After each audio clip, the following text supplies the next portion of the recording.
आप सबका स्वागत है मेरे चैनल पे जुगनू आईएएस एकेडमी में। आज हम पढ़ेंगे लैंड रिस्टोरेशन एंड एफोरेस्टेशन के बारे में। बहुत ही ज़्यादा इंपॉर्टेंट कॉन्सेप्ट है, स्पेशली आजकल के टाइम में जबकि क्लाइमेट चेंज इतना हिट कर रहा है ड्यू टू डिफॉरेस्टेशन की वजह से, राइट। तो ये एक टॉपिक बहुत ही ज़्यादा इंपॉर्टेंट है अगर आप किसी एग्ज़ाम की प्रिपरेशन कर रहे हो तो भी, और अगर नहीं भी कर रहे हो तो भी। तो चलिए स्टार्ट करते हैं without any delay. What is Nagar one योजना? नगर वन योजना क्या है? नगर वन योजना जो कि 2020 में एक विजनरी ऑब्जेक्टिव के साथ इंट्रोड्यूस किया गया था, और इसका ऑब्जेक्टिव ये था कि 1000 नगर वंस यानी कि अर्बन फॉरेस्ट जो है वो सिटीज़ में इक्विप्ड किए जाएंगे with the help of municipal corporation, municipal councils, municipalities and urban local bodies, right.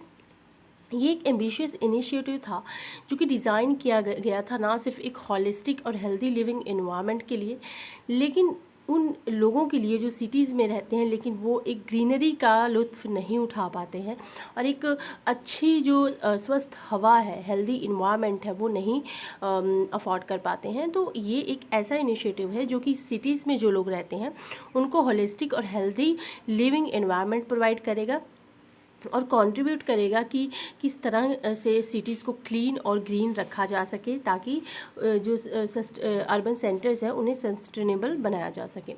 इसके कुछ की फीचर्स हैं कि ग्रीन स्पेस और एस्थेटिक इन्वायरमेंट अर्बन एरियाज़ में क्रिएट करना, और एक अवेयरनेस क्रिएट करना about plant biodiversity and developing environment stewardship, और फैसिलिटेट करना in situ conservation for important flora and of the region. मतलब उस रीजन में, पर्टिकुलर रीजन में कोई ऐसा फ्लोरा है जिसे हमें कंजर्व करना है, तो उसी जगह पे हम उसे बेहतरीन तरीके से कंजर्व कर सकते हैं। और इन्वायरमेंट के इम्प्रूवमेंट में कंट्रीब्यूट करना, जो सिटीज़ में स्पेशली होता है जहाँ पे बहुत सारे पोल्यूशंस होते हैं, तो उस तरह से उस पोल्यूशन को मिटिगेट करना और एक क्लीन एयर प्रोवाइड करना, नॉइज़ रिडक्शन, वाटर हार्वेस्टिंग, और कुछ ऐसे हीट आइलैंड इफेक्ट को रिड्यूस करना, ठीक है। ये सभी चीज़ें वहाँ पे की जाएंगी। और हेल्थ बेनिफिट को एक्सटेंड करना वहाँ के रेजिडेंट्स के लिए, स्पेशली जो सिटीज़ में है वो ज़्यादा पोल्यूशन फेस करते हैं, उन्हें क्लीन वाटर नहीं मिलता है पीने के लिए, वहाँ पे नॉइज़ वगैरह बहुत सारी होती है। तो इन सब चीज़ों को रिड्यूस करना और उन्हें बेहतरीन हेल्थ बेनिफिट्स प्रोवाइड करना, और जो कि जो सिटीज़ हैं वो उन्हें क्लाइमेट रिजिलियंट बनाया जा सके, राइट। तो ये चीज़ है। प्रोग्रेस और इम्पैक्ट क्या है नगर वन योजना का? सिंस अगर हम देखें तो नगर वन योजना ने रिमार्केबल मोमेंटम गेन किया है। 385 प्रोजेक्ट सेंक्शन किए गए हैं अक्रॉस द कंट्री, और एक इम्प्रेसिव प्रोग्रेस माना जा रहा है इसको। और इंडिया का जो डेडिकेशन है अपनी सिटीज़ को ट्रांसफॉर्म करना into thriving eco conscious communities में, राइट। अब कुछ इसके इनिशिएटिव हैं जो कि कम्बाट करेंगे लैंड डिग्रेडेशन से और प्रमोट करेंगे अफॉरेस्ट्रेशन को। तो देख लेते हैं वो कौन से इनिशिएटिव्स हैं। फर्स्ट है government initiative to boost forest cover. जो गवर्नमेंट का इनिशिएटिव है ताकि जो फॉरेस्ट कवर है उसको बूस्ट किया जा सके, उसके अंडर एक है नेशनल फॉरेस्ट पॉलिसी 1988 का। इसके तहत क्या है कि जो नेशनल फॉरेस्ट पॉलिसी है 1988 में, इसने एक नेशनल गोल सेट किया था कि कम से कम 1/3 of the total land area under forest cover, forest और ट्री कवर के तहत हम इसको अचीव करेंगे। और इसका एम है कि जो इकोलॉजिकल बैलेंस है उसको मेंटेन करना, और नेचुरल हेरिटेज को कंजर्व करना, और सॉइल इरोजन को प्रिवेंट करना। जैसे इन जो लेक वगैरह, रिवर में, रिजर्वर कैचमेंट एरियाज़ में जो सॉइल जो इरोजन होता है उन सबको प्रिवेंट करना, ठीक है। और national mission for green India, ये एक बहुत ही इंपॉर्टेंट इनिशिएटिव है। इसके अंदर क्या है कि नेशनल एक्शन प्लान जो है क्लाइमेट चेंज का, इसका एम है कि जो फॉरेस्ट को इंक्रीज़ करना और ट्री कवर को भी इंक्रीज़ करना, ठीक है। ट्री कवर को इंक्रीज़ करना, अगर हम ट्री कवर को इंक्रीज़ करेंगे तो ऑब्वियसली जो फॉरेस्ट का कवर है वो ऑब्वियसली इंक्रीज़ होगा, और इकोसिस्टम के जो डिग्रेड हो रहा है उसको रीस्टोर करना और बायोडाइवर्सिटी को एनहेंस करना, राइट। उसके बाद देखते हैं forest fire protection management scheme. ये भी एक इनिशिएटिव है। ये स्कीम फोकस करता है कि जो फॉरेस्ट फायर होते हैं उनको कैसे मैनेज किया जा सके और कैसे प्रिवेंट किया जा सके, और कंट्रीब्यूट करता है ओवरऑल हेल्थ जो फॉरेस्ट की होती है उस पर। कंपनसेटरी अफॉरेस्टेशन फंड है एक, इसकी अप्रोच है कि ये कुछ फंड को यूटिलाइज़ करता है, कलेक्ट करता है ताकि जो फॉरेस्ट लैंड है उसको डाइवर्ट किया जा सके, ठीक है।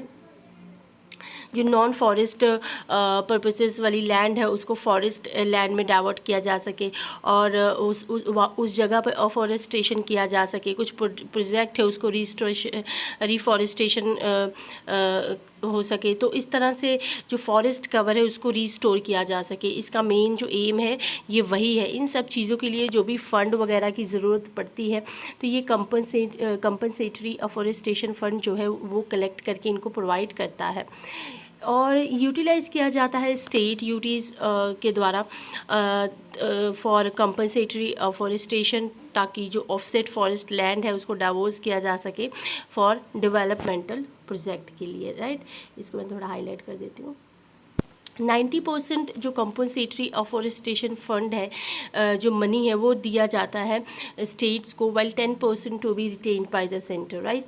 नेशनल कोस्टल मिशन प्रोग्राम जो बहुत ही ज़्यादा इम्पॉर्टेंट है, इसके अंडर क्या है, नेशनल कोस्टल मिशन प्रोग्राम के अंडर जो कंजर्वेशन और मैनेजमेंट है जो मैंग्रोव का, जो कि बहुत ही ज़्यादा इम्पॉर्टेंट माना जाता है। मैंग्रोव्स और कोरल रीफ्स का एनुअल जो मैनेजमेंट एक्शन प्लान है वो होता है for conservation and management of mangrove, जो कि फॉर्मुलेट और इम्प्लीमेंट किया गया है in all the coastal states and union territories, right. जो भी कोस्टल एरिया स्टेट्स हैं और यूटीज़ हैं वो उस जगह पर इसको फॉर्मुलेट और इम्प्लीमेंट किया जाएगा या फिर किया जा चुका है, राइट। उसके बाद देखते हैं स्टेट स्पेसिफिक इनिशिएटिव क्या है, कि स्टेट ने खुद क्या इनिशिएटिव लिया है। पहला है मिशन हरितहारम, राइट। हरितहारम एक फ्लैगशिप प्रोग्राम है तेलंगाना गवर्नमेंट का। इससे क्या है कि जो ग्रीन कवर है स्टेट्स के उसको इंक्रीज़ करना, ठीक है। इसमें जो इंक्रीज़ किया green cover of the state from present जो है 25.16 टू यानी कि 33% तक इन्होंने इंक्रीज़ किया है, अगर हम देखें टोटल ज्योग्राफिकल एरिया में, राइट। ग्रीन वॉल क्या है, एक इनिशिएटिव है जो कि हरियाणा गवर्नमेंट के द्वारा लॉन्च किया गया है। हरियाणा गवर्नमेंट के द्वारा लॉन्च किया गया है ताकि जो अरावली रेंज को प्रोटेक्ट किया जा सके और उसको रिस्टोर किया जा सके। ये एक एम्बिशियस प्लान है जो कि 1400 किलोमीटर अलॉन्ग हम देखें तो 5 kilometre wide green belt buffer बनाया जाएगा अराउंड अरावली माउंटेन रेंज, जो कि कवर करती है 3 स्टेट्स को, एक हरियाणा, 3 नहीं 4 states, Haryana, Rajasthan, Gujarat and Delhi. Afforestation achievements क्या है, 20 पॉइंट प्रोग्राम रिपोर्टिंग अगर हम देखें तो ओवरऑल पीरियड जो है 2011-12 से लेकर 2021-22 अप्रॉक्स अगर हम देखें तो 18.94 मिलियन हेक्टेयर्स ऑफ लैंड जो है वो कवर किए गए हैं थ्रू अफॉरेस्टेशन एफर्ट्स के थ्रू, राइट। अब ये अचीवमेंट एक रिज़ल्ट है कि किस तरह से हमने कंसर्टेड करता है efforts by both the states and central government. State specific schemes के जो एफर्ट्स हैं जो स्टेट और सेंट्रल गवर्नमेंट के द्वारा किए गए हैं ये उस एफर्ट को कंसर्टेड करता है, राइट। मल्टी सेक्टोरल अप्रोच क्या है, एफॉरेस्टेशन एक्टिविटीज़ जो है वो की जाती हैं collaboratively across various sectors like department हो, चाहे इन्वॉल्विंग डिपार्टमेंट हो, नॉन गवर्नमेंटल ऑर्गेनाइजेशंस हो, सिविल सोसाइटीज़ ग्रुप हो, कॉर्पोरेट एंटिटीज़ हो, ये सभी मल्टी फेसेट अप्रोच है जो कि एक होलिस्टिक एफर्ट्स के साथ जो हम जो कंबाट करेंगे लैंड डिग्रेडेशन को, ठीक है। तो ये सभी सोसाइटीज़ जो है मिलकर इस चीज़ के लिए कंट्रीब्यूट कर रही हैं, ठीक है। उसके बाद देख लेते हैं measures to combat land degradation, क्या क्या मेजर्स लिए गए हैं। फर्स्ट है desertification and land degradation atlas, publish किया गया है by application centre of the Indian Space Research Organisation. ये एटलस है जो कि क्रिटिकल डाटा प्रोवाइड करता है on the extent of land degradation और डिजर्टिफिकेशन इन इंडिया की, मतलब ये एक ऐसा डाटा प्रोवाइड करता है कि हमारी इंडिया में कितने लैंड डेजर्ट एरिया हैं और कितने डिग्रेड हो रहे हैं, और ये हेल्प करता है कि किस तरह से हम रिस्टोरेशन एफर्ट्स को बनाएं, उसकी प्लानिंग में ये हेल्प करता है और एक एक्यूरेट इन्फॉर्मेशन प्रोवाइड करता है, राइट।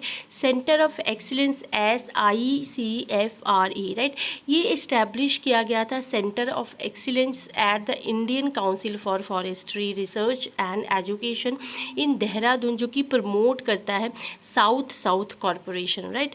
ये फैसिलिटेट करता है कि एक knowledge exchange, best practice sharing and capacity building for sustainable land management, ठीक है। ये नॉलेज एक्सचेंज करता है, बेस्ट प्रैक्टिस को शेयर करता है और एक कैपेसिटी बिल्ड करता है कि किस तरह से हम एक सस्टेनेबल लैंड को मैनेज कर सकते हैं। नेक्स्ट है Bonn challenge pledge. Bonn challenge pledge क्या है? इंडिया ने कमिट किया है कि वो रीस्टोर करेगी 26 million hectares of degraded and deforested land by 2030।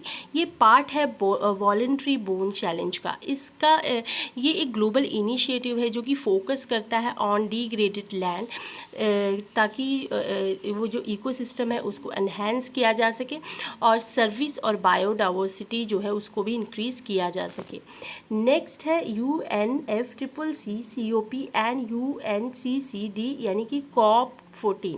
India का जो पार्टिसिपेशन है United Nation Framework Convention on Climate Change में, कॉन्फ्रेंस ऑफ पार्टीज़ में, या United Nation Convention to Combat Desertification और COP14 जो डेमोन्स्ट्रेट करता है कंट्रीज़ की commitment global efforts in land restoration and combat desertification, right.